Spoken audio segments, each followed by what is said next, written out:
Reel scroll చేస్తూ ఒకవేళ మీరు మగవారయ్యి ఈ వీడియో దగ్గర ఆగితే ఖచ్చితంగా ఈ రీల్ని ఫార్వర్డ్ స్కిప్ చేసేయండి. ఎందుకంటే ఇది రీల్ మీకోసం కాదు. లేదు మా ఇంట్లో మా ఆడవారి పట్ల నాకు అమితమైన ప్రేమ ఉంది, రెస్పాన్సిబిలిటీ ఉంది అనుకుంటే ఖచ్చితంగా ఈ రీల్ చూడండి. అందరూ మన ఆడవాళ్ళకి ఏ ఫుడ్ పెట్టాలి, వాళ్ళని ఎంత సౌకర్యంగా చూసుకోవాలి అనుకుంటారు కానీ ముఖ్యంగా మాట్లాడుకోవాల్సింది వాళ్ళు బయటికి చెప్పుకోలేనిది వెజైనల్ హెల్త్. దానివల్ల ఎన్నో ప్రాబ్లమ్స్ ఫేస్ చేస్తూ ఉంటారు. ఆ వెజైనల్ హెల్త్ ఎలా మెయింటైన్ చేయాలి అన్న దానికోసమే ఈ వీడియో.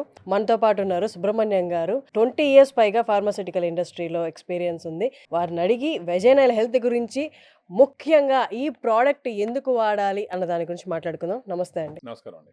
ఆడవారికే కాదు మగవారికి కూడా ఈ వీడియో చాలా ఇంపార్టెంట్. అవును. వాళ్ళ ఇంట్లో చిన్న పిల్లలు కానీ, అంటే మెచ్యూర్ అయిన ఆడపిల్లలు అవును. ఉన్నా, లేదా వాళ్ళ భార్య, లేదా 30-40 ఇయర్స్ అబోవ్ వాళ్ళు ఎవరికైనా ఎవరున్నారు?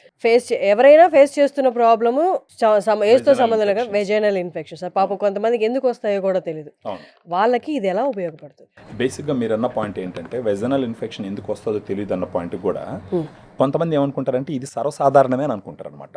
అంటే వైట్ డిశ్చార్జ్ అవ్వడము, కొంచెం ఎల్లోగా డిశ్చార్జ్ అవ్వడము, యూరినేట్ చేసేటప్పుడు కొంచెం పెయిన్ఫుల్గా ఉండడము. సో ఇవన్నీ ఏంటంటే వాళ్ళు సర్వసాధారణంగా ఉండే విషయం అనుకుంటారు, కానీ అది ప్రాబ్లం యాక్చువల్గా. దాన్ని మనం బ్యాక్టీరియల్ వెజినోసిస్ అంటాం. ఇప్పుడు మీరు చెప్పినట్టు ఫెమిడిలైట్ ఎలా ఉపయోగపడుతుందంటే మామూలుగా వెజైనాలో రక్షక బట్టుల్లాగా ఉండేది లాక్టోబాసిల్లస్ బ్యాక్టీరియా, గుడ్ బ్యాక్టీరియా. వెజైనాలో 2 రకాల బ్యాక్టీరియాస్ ఉంటాయి. గుడ్ బ్యాక్టీరియా ఉంటుంది, బ్యాడ్ బ్యాక్టీరియా ఉంటుంది. గుడ్ బ్యాక్టీరియా కౌంట్ ఎక్కువ ఉండడం వల్ల బ్యాడ్ బ్యాక్టీరియాని కంట్రోల్ చేసి పెడుతుంది అనమాట. కానీ సాధారణంగా ఆడవాళ్ళు ఏంటంటే కొన్ని పొరపాట్లు చేస్తారు. ఏంటంటే ఏదన్నా మనకు ఇదైనప్పుడు వాళ్ళు వాటర్తో క్లీన్ చేస్తారు, దాన్ని డౌచింగ్ అంటాం అనమాట. వాటర్తో భయంకరంగా క్లీన్ చేసుకుంటారు వెజైనాని. అసలు వెజైనా క్లీన్ చేసుకోవాల్సిన అవసరమే లేదు. దానికి ఉన్న బ్యూటీ ఏంటంటే ఇది సెల్ఫ్ క్లెన్సింగ్ ఆర్గాన్ అనమాట. తనంతట అదే క్లీన్ అవుతుంది వెజైనా. ఒకవేళ ఏదైనా ఇరిటేషన్ ఉంటే అవుటర్ సైడ్ క్లీన్ చేసుకోవచ్చు, అది కూడా గోరువెచ్చని నీళ్ళతో చేసుకోవాలి. కానీ అన్ఫార్చునేట్గా ఏం చేస్తారు, ఫుల్ వాటర్ తీసేసి బాగా హార్ష్ఫుల్గా క్లీన్ చేస్తారు. ఈ ప్రాసెస్లో ఏమవుతుందంటే ఏదైతే లాక్టోబాసిల్లస్ గుడ్ బ్యాక్టీరియా ఉందో అదంతా బయట వెళ్ళిపోతుంది. అది వెళ్ళిపోయినప్పుడు అక్కడ ఉన్నటువంటి బ్యాడ్ బ్యాక్టీరియా అది రెచ్చిపోతుంది అనమాట. అప్పుడు ఈ బ్యాక్టీరియల్ వెజినోసిస్ ఇన్ఫెక్షన్ అనేది వస్తూ ఉంటుంది. ఈ ఇన్ఫెక్షన్స్ అంటే తీవ్రమైతే ఏమవుతుంది? అసలు ఇన్ఫెక్షన్స్ వల్ల వాళ్ళు ఫేస్ చేసే ప్రాబ్లమ్స్ ఏంటి? ఒకటి వచ్చేసి ఇర్రిటేటింగ్ గా ఉంటుంది, ఇంకోటి వైట్ డిశ్చార్జ్ అవుతూ ఉంటుంది, కొంచెం ఫిషీ స్మెల్ గా ఉంటుంది. ఈవెన్ వాళ్ళ సంసార జీవితంలో కూడా వాళ్ళు హ్యాపీగా ఇది చేయలేరు అన్నమాట.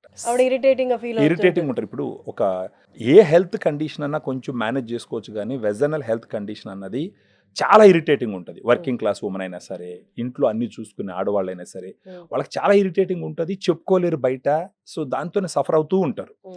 ఇక్కడ బేసిక్గా కొన్ని ట్రీట్మెంట్స్ తీసుకుంటూ ఉంటారు. డాక్టర్లు గాన యాంటీబయాటిక్స్ రాస్తే ఓకే, వీళ్ళంతటి వీళ్ళు యాంటీబయాటిక్స్ తీసుకోకూడదు. అది కాకుండా కొన్ని డైరెక్ట్గా మెడికల్ షాప్కి వెళ్ళి వెజనల్ వాషెస్ అని చెప్పేసి వాషెస్ తీసుకొచ్చి వాడుకుంటూ ఉంటారు. ఇప్పుడు మనకు కొన్ని వాషెస్ ఉంటాయి ఫ్రీ, అవి కొనుక్కొని తీసుకొచ్చి వాడుకుంటూ ఉంటారు.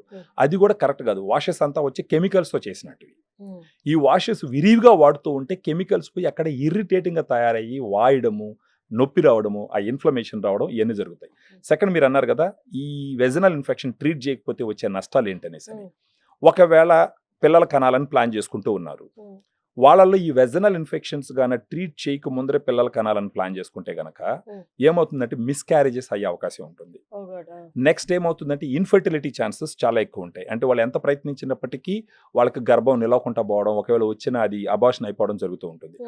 ఒకవేళ వీటన్నిటిని దాటుకొని ఒకవేళ నెలలు నిండినా కానీ ప్రీటర్మ్ బేబీస్ పుట్టేదానికి అవకాశాలు ఎక్కువ ఉంటాయి. అంటే 9 నెలలు నెడకుండానే 7వ నెలలోనో 8వ నెలలోనో 6వ నెలలోనో పిల్లలు పుట్టేదానికి అవకాశాలు ఉంటాయి, ఎందుకంటే ఈ ఇన్ఫెక్షన్స్ ట్రీట్ చేయకుండా. సో మామూలుగా ప్రతి ఆడవాళ్ళు ఆలోచించాల్సిన విషయం ఏంటంటే కెమికల్స్తో కాకుండా న్యాచురల్గా వెజనల్ హెల్త్ని ఎలా కాపాడుకోవాలని ఆలోచించినప్పుడు పనికొచ్చేటటువంటి ప్రోడక్టే ఫెమిడిలైట్. కెమికల్స్ లేవు, ఇది కెమికల్స్ కాదు, దీంట్లో గుడ్ బ్యాక్టీరియా. ఇది గ్రీన్ సింబల్ ఉంది, ఇది FSSAI ప్రోడక్ట్, ఇది ఫుడ్ లైసెన్స్తో వచ్చిన ప్రోడక్ట్. దీంట్లో ఉన్న 2 స్ట్రెయిన్స్ అమెరికా నుంచి ఇంపోర్ట్ చేసినట్టు. డానిస్కో అండ్ యుఎస్లో డానిస్కో అనే కంపెనీ ఉంటుంది. ఆ కంపెనీ నుంచి, అంటే వాళ్ళు ఈ స్ట్రెయిన్స్ గత 20 సంవత్సరాల నుంచి ప్రపంచం మొత్తం మీద వాడుతూ ఉన్నారు. ఇండియాలో ఇప్పుడిప్పుడే వస్తున్నాయి. దీనికి వచ్చేసి 2 స్ట్రెయిన్స్ ఉంటాయి, Lactobacillus రామినోసిస్ HN001, Lactobacillus acidophilus LF14 అని చెప్పేసి. ఇవి 2 ముఖ్యంగా వెజనల్ హెల్త్ కోసం స్టడీ చేయబడినటివి, తయారు చేయబడినటువంటి గుడ్ బ్యాక్టీరియా. ఇప్పుడు లాక్టోబాసిలస్ రామనోసిస్ HN001 160 క్లినికల్ ట్రయల్స్లో ఆల్రెడీ టెస్ట్ చేసి సేఫ్టీ ఎఫికసీ ఎస్టాబ్లిష్ అయింది. అదేవిధంగా లాక్టోబాసిలస్ అసిడోఫిలస్ LA14 వచ్చేసి ఆల్మోస్ట్ 30 నుంచి 60 క్లినికల్ ట్రయల్స్లో ఆల్రెడీ స్టడీ చేయబడింది. అంటే బేసిక్గా దీంట్లో ఉన్నది కూడా బ్యాక్టీరియా, దీంట్లో ఉన్నది కూడా బ్యాక్టీరియా, గుడ్ బ్యాక్టీరియా, సపోర్ట్ చేసే బ్యాక్టీరియా, వెజైనల్ హెల్త్కి ముఖ్యంగా పనికొచ్చేటటువంటి బ్యాక్టీరియా ఈ బాటిల్లో ఉంటాయి. 30 క్యాప్సూల్స్ ఉంటాయి దీంట్లో. అంటే ఇది ఓరల్గా తీసుకోవాలా? రోజుకు ఒక క్యాప్సూల్ తీసుకోవాలి. అంటే ఇప్పుడు ఇన్ఫెక్షన్ స్టార్ట్ అయింది నాకు, లేదా సిమ్టమ్స్ ఇరిటేటింగ్ గా ఉంది అన్నప్పుడు ఇది తీసుకోవచ్చా? ఇన్ఫెక్షన్స్ వచ్చినప్పుడు తీసుకోవచ్చు, లేదు ఇన్ఫెక్షన్స్ రాకుండా కాపాడుకోవాలన్నప్పుడు ప్రివెంటివ్ మెజర్ గా కూడా తీసుకోవచ్చు.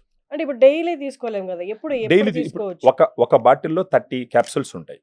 రోజుకు ఒక క్యాప్సూల్ 30 రోజులు వాడుకోవచ్చు. సిమ్టమ్స్ ఉంటే తీసుకుంటాను, సిమ్టమ్స్ లేకుండా నార్మల్ డైలీ లైఫ్ లో వాడడం కష్టం కదా. అంటే కొంచెం వాళ్ళకి ఇరిటేటింగ్ గా అలా ఇలా ఉంటుంది, అలా వాడచ్చు.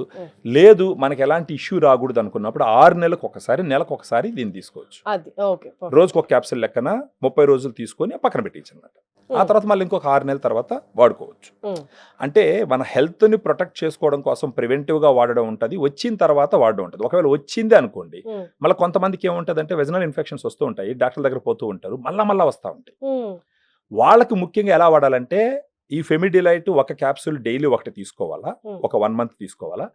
తర్వాత ఒక 6 మంత్స్ పాటు ఎప్పుడెప్పుడైతే మెన్సెస్ అవుతుందో ఆ మెన్సెస్ అయిన ఫస్ట్ డే నుంచి 10 డేస్, తర్వాత ఆ మంత్ మెన్సెస్ ఫస్ట్ డే నుంచి ఒక 10 డేస్, మళ్ళీ తర్వాత మంత్ మెన్సెస్ ఫస్ట్ డే నుంచి ఒక 10 డేస్.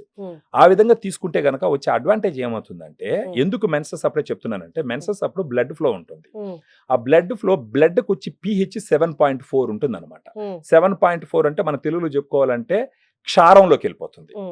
క్షారంలో ఈ బ్యాడ్ బ్యాక్టీరియా భయంకరంగా గ్రో అవుతుంది. అది ఆమ్లం అంటే అసిడిక్ ఎన్విరాన్మెంట్ లో బ్యాడ్ బ్యాక్టీరియా గ్రో అవ్వదు. మామూలుగా వెజనల్ pH మీరు చూసినారంటే 3.8 నుంచి 4.5 దాకా ఉంటుంది. అంటే యాసిడ్ ఎన్విరాన్మెంట్ ఉంటుంది, ఆమ్ల ఎన్విరాన్మెంట్. అది ఎందుకు ఉంటుంది అంటే ఇలాంటి బ్యాడ్ బ్యాక్టీరియా గ్రో అవ్వకూడదని ఉంటుంది. కానీ మెన్సెస్ టైంలో ఈ బ్లడ్ రావడం వల్ల ఆ pH మారిపోవడం వల్ల అప్పుడు బ్యాడ్ బ్యాక్టీరియా అంతా గ్రో అవుతుంది. అందుకనే మామూలుగా మనకి ఎన్నో సంవత్సరాల నుంచి కూడా అంటారు మెన్సెస్ టైంలో భార్యాభర్త కలవకూడదు అని చెప్పేసి. వన్ ఆఫ్ ద రీజన్ వచ్చి ఇదనమాట.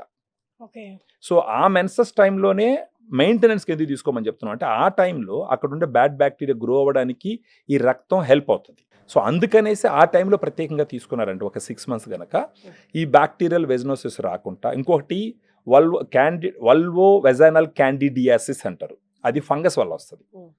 ప్రత్యేకించి ఏంటంటే ఇప్పుడు ఫెమిడిలైట్ తీసుకున్నప్పుడు అక్కడ ఉన్న బ్యాడ్ బ్యాక్టీరియా పోయి ఆ వెజైనా గోడ మీద కూర్చోకుండా అడ్డుకుంటాయి అనమాట ఈ బ్యాక్టీరియా. ఇప్పుడు మీరు మామూలుగా యాంటీబయాటిక్స్ తీసుకున్నారు, అది ఎప్పుడు తీసుకుంటారు? బ్యాడ్ బ్యాక్టీరియా రెచ్చిపోయినప్పుడు యాంటీబయాటిక్స్ తీసుకుంటారు. లేదా వెజనల్ వాష్ వాడతారు, అది కూడా ఎప్పుడు వాడతారు? బ్యాడ్ బ్యాక్టీరియా ఆల్రెడీ మంచి యాక్షన్లో ఉన్నప్పుడు తీసుకుంటారు. అలా కాకుండా ఫెమిడిలైటే ముందర తీసుకుంటే గనక ఇవన్నీ రాకుండా ఉండేదానికి అవకాశం ఉంటుంది. ఒకవేళ డాక్టర్లు యాంటీబయాటిక్స్ రాసినారు లేదా యాంటీ ఫంగల్స్ రాసినారు, అప్పుడు కూడా సపోర్టివ్ థెరపీగా ఫెమిడిలైట్స్ తీసుకోవచ్చు. సరే, ఇప్పుడు నేను ఏ డాక్టర్ దగ్గరికి వెళ్ళలేదు, నేను మీ వీడియో చూస్తున్నాను ఫస్ట్ టైం, నాకు బయట చెప్పుకోవడం కూడా కొంచెం ఇబ్బందిగా ఉంది అన్న వాళ్ళకి డైరెక్ట్ గా ఇప్పుడు ఈ వీడియో చూసి ఇవి వాడొచ్చా? ఖచ్చితంగా వాడచ్చు. ఆవిడ ఏ స్టేజ్ లో ఉన్నా వాడచ్చు, ఎప్పుడైనా వాడచ్చు, ప్రివెంటివ్ గా కూడా వాడచ్చు. ఎవరెవరికైతే ఎన్ని రోజుల్లో మార్పు చూడొచ్చు? ఒకవేళ ఇన్ఫెక్షన్ ఉంది వాళ్ళకి, వైట్ డిశ్చార్జ్ అవుతూ ఉంది, స్మెల్లీగా ఉంది, ఇరిటేటింగ్ ఉంది, పాస్ పోసుకునేటప్పుడు వాళ్ళకి నొప్పిగా ఉంది, ఇలాంటప్పుడు తీసుకోవడం మొదలు పెడితే 7వ రోజుకి వాళ్ళకి సిమ్టమ్స్ తగ్గడం గమనించవచ్చు. ఆ తర్వాత ఒక 1 మంత్ వాడుకోవచ్చు. ఇది ఎక్కడ ఆర్డర్ చేసుకోవాలి? ఇప్పుడు మనకి ఈ వీడియోలో ఉన్న నంబర్కి ఫోన్ చేస్తే మన దగ్గర డైటీషియన్స్ ఉంటారు, అమ్మాయిలే ఉంటారు. వాళ్ళు వీళ్ళతో మాట్లాడితే కనుక వాళ్ళు హెల్ప్ చేస్తారు, ఏమేమి చేయొచ్చు ఏమేమి చేయకూడదు అనేసి. ఆ తర్వాత ఆర్డర్ పెట్టి దీన్ని తీసుకొని కానీ వాడుకుంటే వాళ్ళకి సూపర్గా ఉపయోగపడుతుంది. ఏది కూడా న్యాచురల్గా. ప్రత్యేకించి వెజన్ అనేది చాలా సెన్సిటివ్ ఆర్గాను, చాలా ఎమోషనల్ ఆర్గాను, అది చాలా కేర్ తీసుకోవాల్సినటువంటి ఒక ఇది. అదే వెస్ట్రన్ కంట్రీస్లో మనకు చూస్తే కనుక, వెస్ట్రన్ కంట్రీస్లో కొంచెం అడ్వాన్స్డ్ ఉంటారు కాబట్టి వాళ్ళు ఓపెన్గా మాట్లాడతారు, అన్ని జాగ్రత్తలు తీసుకుంటారు. మనకి ఏంటంటే ఇంకా సిగ్గు బిడియము, చెప్తే ఏమని అనుకుంటారేమో అని ఈ స్టిగ్మాతో ఏంటంటే సఫర్ అవుతూ ఉంటారు కానీ బయట చెప్పుకోరు. కానీ ఈ రోజులు మారినాయి, ఇప్పుడు కొంచెం సైన్స్ అడ్వాన్స్ అయ్యింది, ఎంతో డెవలప్మెంట్ వచ్చింది. సో ఇలా అంతా ఆలోచించుకుంటా ఒక క్వాలిఫైడ్ పీపుల్తో మాట్లాడి ఇలాంటి జాగ్రత్తలు తీసుకుంటే ఫస్ట్ వాళ్ళ ఇరిటేషన్ తగ్గుతుంది, వాళ్ళ వెజనల్ హెల్త్ పెరుగుతుంది. సో వాళ్ళు ఒకవేళ ఫ్యామిలీ ప్లాన్ చేసుకుంటా ఉంటే, అంటే పిల్లలకు ప్లాన్ చేసుకుంటా ఉంటే దానికి ఒక మంచి ఎన్విరాన్మెంట్ ప్రొవైడ్ చేసినట్టు అవుతుంది. వాళ్ళ భాగస్వామికి కూడా మంచి ఒక ఇది సాటిస్ఫాక్షన్ ఇచ్చినట్టు ఉంటుంది అనమాట. ఓకే, సో విన్నారు కదండి, ఇది మీకు అవసరం అనుకుంటే ఇది నాకు రిక్వైర్డ్, నేను బయటికి వెళ్ళి చెప్పుకోలేని పరిస్థితిలో ఉన్నాను అనుకుంటే కింద డిస్ప్లే అవుతున్న నెంబర్కి కాల్ చేసి పూర్తి వివరాలు కనుక్కోండి. మీ వివరాలు కూడా వాళ్ళకి ఇవ్వండి. తర్వాత దీన్ని మీరు ఆర్డర్ ప్లేస్ చేసుకోవచ్చు. మీరు వాడిన 7వ రోజు నుండి మార్పు చూడగలరు. కొంచెం ఇన్ఫెక్షన్ తక్కువగా ఉంటే ముందుగానే చూడగలరు. లేదు ముందుగానే నేను వాడుకుంటాను, నాకు సిమ్టమ్స్ ఏమన్నా కనిపించకుండా అంటే 6 నెలలకు ఒకసారి కూడా వాడుకోవచ్చు. కింద డిస్ప్లే అవుతున్న నెంబర్కి కాల్ చేసి ఆర్డర్ ప్లేస్ చేసుకోండి.